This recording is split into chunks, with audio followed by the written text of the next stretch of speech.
अस्सलाम वालेकुम स्टूडेंट।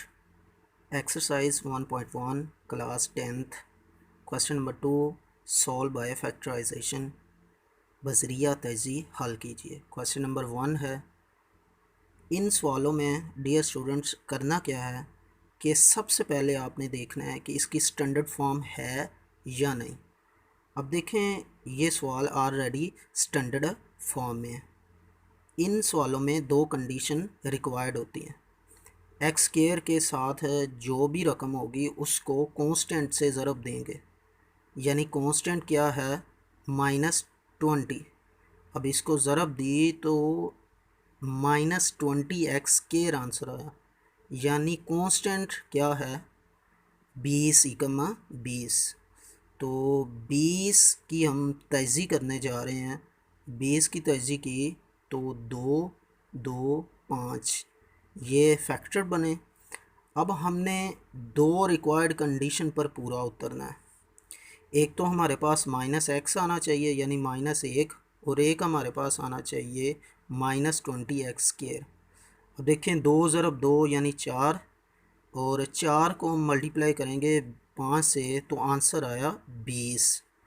लो जी, हमारी एक कंडीशन पूरी होगी जिसमें हमें 20 एक्स स्केयर माइनस का चाहिए था। अब देखें, दरमियान वाली कंडीशन है कि वहाँ पर -x आना चाहिए जब प्लस माइनस करें, तो प्लस माइनस करने से जो आंसर आया वो -x आया, जो कि गिवन कंडीशन थी। अब देखें, ज़रब दें -20 को एक्स स्केयर से, तो इसका भी आंसर क्या आया, -20 एक्स स्केयर। यानी हमारे पास दोनों ही कंडीशंस बिल्कुल एक्यूरेट है। तो यहाँ पर देखें, मैं क्वेश्चन को सॉल्व करने लगा हूँ।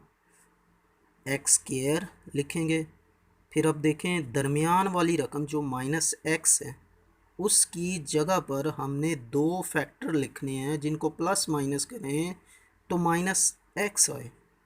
तो वो दो फैक्टर हैं -5x प्लस 4x। ठीक है, इन दोनों को ज़रब दें तो -20 एक्स स्केयर भी आता है, लिहाजा ये कंडीशन बिल्कुल ठीक है। फिर -20 लिखना है और उसके बाद इज़ इक्वल टू 0। हम नेक्स्ट स्टेप करते हैं। नेक्स्ट स्टेप में देखें तो पहली दो रकमें जो हैं उनको मैं अंडरलाइन कर रहा हूँ। इनमें देखें तो मुश्तरक जो है, जो दोनों तरफ है वो x है और वो मिनिमम है, यानी एक x इधर भी है और एक x 5 के साथ भी है। तो अब शुरू में देखें, एक्स स्केयर था, एक एक्स बाहर आ गया था, एक एक्स लिखा। बाकी देखें -5x चूँकि बाहर आ गया था इसलिए नहीं लिखा।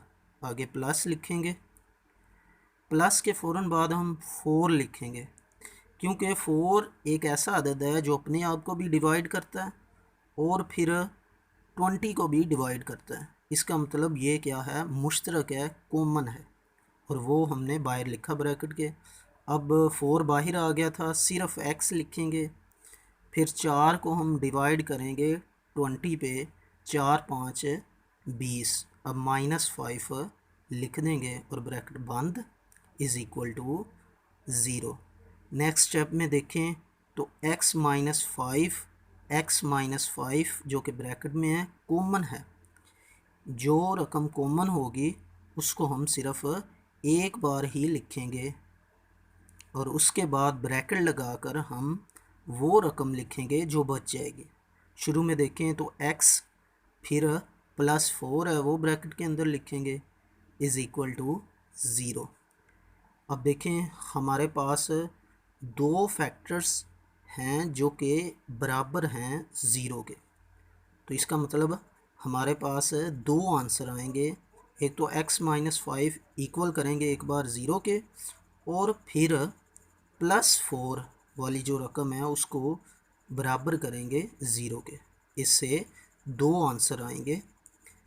x -5 में देखें तो -5 इधर माइनस का, उधर जाएगा तो प्लस हो जाएगा। अब देखें x +4 में 4 इधर प्लस का, उस तरफ जाएगा तो माइनस का हो जाएगा। अब क्वेश्चन जो है वो सॉल्व हो चुका है, इसलिए इसका सॉल्यूशन सेट जो है वो है 5 एंड -4। ये इसका सॉल्यूशन है। तो हमारा सवाल जो है वो सॉल्व हो चुका।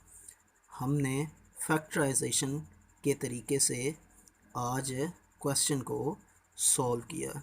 उम्मीद है कि आपको समझ आई होगी। डियर स्टूडेंट, अब हम क्वेश्चन नंबर 2 का पार्ट नंबर 2 उस जैसा एक क्वेश्चन है सॉल्व करने की कोशिश करेंगे। उम्मीद है कि आप इस क्वेश्चन को सॉल्व कर लेने के बाद क्वेश्चन नंबर 2 को इजीली सॉल्व कर लेंगे। तो जो मैंने अपनी तरफ से क्वेश्चन लिखा है वो 3y² is equal to y, फिर ब्रैकेट है y - 1। इस क्वेश्चन में देखें तो हमने मेयारी शक्ल स्टैंडर्ड फॉर्म बनानी है। स्टैंडर्ड फॉर्म तब ही बनेगी जब हम ब्रैकेट को सॉल्व करेंगे। तो ब्रैकेट को सॉल्व करने के लिए हमें y करना होगा, दोनों रकमों के साथ मल्टीप्लाई y होगा। y से मल्टीप्लाई हुआ तो y², फिर y 1 से मल्टीप्लाई होगा तो y एकम y, यानी y 1 से ज़रब होगा तो आंसर y ही आएगा। फिर नेक्स्ट स्टेप में देखें तो 3y² एज इट। अब बराबर के दूसरी तरफ देखें तो y² इसके साथ कोई अलामत नहीं है। अगर कोई अलामत ना हो तो इसका मतलब प्लस है, तो ये रकम इधर प्लस में इधर आई तो माइनस में होगी, तो -y² लिखेंगे। फिर -y है, इस तरफ माइनस है तो लेफ़्ट साइड पे आया तो +y लिख देंगे। अब देखें ये भी रकम y² वाली है और आगे वाली रकम भी y² वाली है, तो ये दोनों ही प्लस माइनस हो सकते हैं।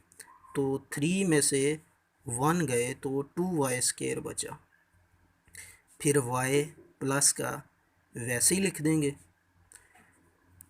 अब नेक्स्ट स्टेप में देखें तो दोनों तरफ y की वैल्यू है, यानी y है, तो y क्या हुआ, मुश्तरक हुआ, कॉमन हुआ, तो y ब्रैकेट के बाहर आएगा और 2 ब्रैकेट के अंदर लिख देंगे। एक y मुश्तरक ले लिया था इसलिए एक y अंदर लिख देंगे, फिर प्लस का साइन लिखेंगे। इसके बाद देखें y चूँकि हमने मुश्तरक ले लिया था, कॉमन ले लिया था, इसलिए कुछ भी नहीं बचा। जहाँ कुछ नहीं बचता वहाँ पर 1 बचता है, तो आप 1 लिखेंगे, फिर ब्रैकेट बंद करके बराबर 0। अब देखें हमारे पास 2 आंसर आए, y = 0 और एक आंसर आया 2y + 1 = 0। लेफ़्ट साइड पे देखें तो आंसर 0 आया होगा। इस तरफ आंसर जो है वो हमने निकालना है, तो 2y इधर ही रहेगा, ये कांस्टेंट +1 है, उधर जाएगा तो क्या हो जाएगा -1। फिर y के साथ 2 है, यानी कि ये ज़रब हो रहा है। बराबर के एक तरफ अगर ज़रब हो रहा हो तो दूसरी तरफ जाकर तकसीम होता है, तो 2 तकसीम हुआ -1 के साथ, तो -1/2 लिखेंगे।